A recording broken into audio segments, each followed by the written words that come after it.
નમસ્કાર મિત્રો, સ્વાગત છે આપણી આ ગુજરાત ન્યૂઝ 2 યુટ્યુબ ચેનલની અંદર। તો આજે આપણે વાત કરવાના છીએ માયરા સોયા વિશે। તો માયરા સોયા હવે આપણી વચ્ચે રહ્યા નથી મિત્રો। તેમના મોતનો પૂરેપૂરો આરોપ સિંગર જયેશ સોઢા ઉપર લગાવવામાં આવ્યો છે અને હાલમાં એક કોલ રેકોર્ડિંગ ખૂબ જ વાયરલ થઈ રહ્યું છે અને એ કોલ રેકોર્ડિંગ માયરા સોયાના મમ્મીનું છે અને માયરા સોયાના મમ્મી એવું કહે છે કે કોઈ માણસ અમારા ઘરે આવ્યો હતો અને અમને પૈસાની ઓફર આપી હતી અને આ વાતનું સમાધાન કરવાનું કહ્યું હતું। તો સાંભળો તમે આ કોલ રેકોર્ડિંગ આ વિડીયો અંદર। પરંતુ વિડીયોને શરૂ કરતા પહેલા ચેનલ ઉપર નવા આવ્યા હોય તો આ ચેનલને સબસ્ક્રાઇબ કરી વિડીયોને લાઈક કરી નાખજો, તેથી કરીને ગુજરાતના આવા નવા સમાચાર તમને સૌથી પહેલા જોવા મળે। મને હમણાં વાત મળી કે સવારે તમારા ઘરે કોઈ આવ્યા હતા, કંઈક જયંતિ વાઘ અને બીજા કોઈ ભાઈ આવેલા સવારે તમારા ઘરે?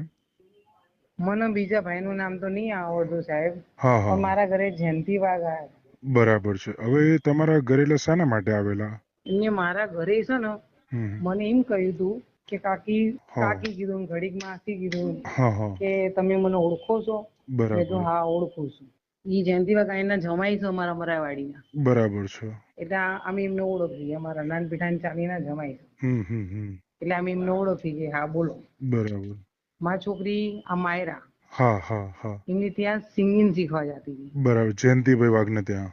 હા, બરાબર। એટલે એમને આયા હતા અને એમને અમને એવું કહેતા હતા હું તમારો દીકરો જ છું કે બરાબર છે, હું તમારો છોકરો છું। હા હા, તો તમે જતું રહ્યું એ પાછું નહીં આવવાનું રહે। બરાબર છે। એની વાયણ આપણે 5 આંગણાનું 10 આંગણાનું જે પૂન થાય કરો।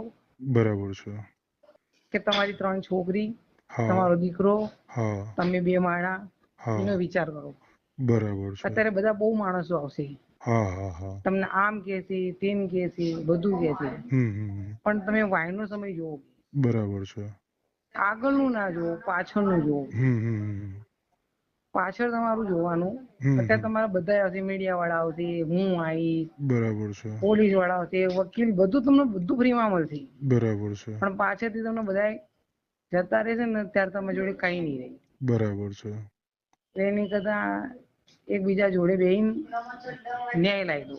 બરાબર, એટલે એમની સાથે એટલે એવું કેવા માંગતા હશે, એટલે કદાચ તમને એવું કહેતા કે આપણે બેસીને સમાધાન કરી લઈએ એમ? હા, કે આપણે જયેશના પક્ષના માણસોને બોલાવી, બરાબર છે, અને એક મીટિંગ કરો અને કોઈ એનો નિકાલ લાવો। તો એમને એમ કહેજો, એમના બોલ ઉપરથી, એમના હાવભાવ ઉપરથી મને એમ લાગ્યું બરાબર, હા, કે એમને જયેશ બાજુનું જ બોલતા હતા। કેટલા વાગે આવ્યા હતા ખબર? સવારમાં વહેલા। કેટલા વાગે આવ્યા છે અંદાજે? અડધી ઊંઘમાં હોવી, કેટલા લગભગ વાગે આવ્યા છે? 3:30 4 વાગ્યા હશે। પણ એમને તેવી શું ઉતાવળ હશે કે આટલા વાગે તમારા ઘરે આવ્યા? હા, હું એ જ આવું કહું ના છું ને, છે આજે આપણે એમને, અડધી ઊંઘમાં હતી। હા એટલે એ જ કહું છું, આજે મારે તમારા ઘરે બેસવા આવવું હોય તો મને ખબર છે કે અત્યારે તમારા ઘરે રોયાનું ઘર છે, તો હું સવારે ચા પાણી કર્યા હોય ના હોય તો 10-12 વાગે આવું અથવા સાંજે બેસવા આવું।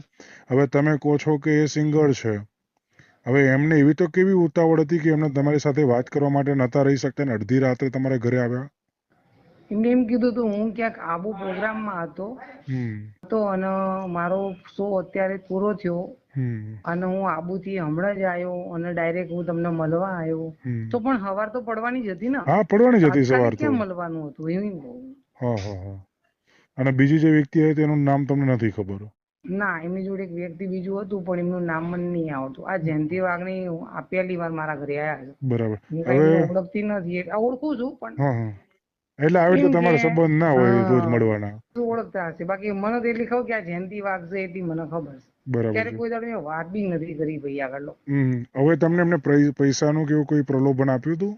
ના, પૈસાનું તો નહીં, ખાલી એમ કીધું હતું કે જયેશ સોઢાના માણસો જોડે આપણે મીટિંગ કરવી છે, બરાબર છે, કરવી હોય તો મને કહો, અને ના કરવી હોય તોય મને કહો, અને તમારા દીકરીનું માન સન્માન કરવા માટે બી હું આવીશ। બરાબર છે, તમારા જે બી કાંઈ મારા જરૂર પડે હું તમને કરીશ। એટલે બે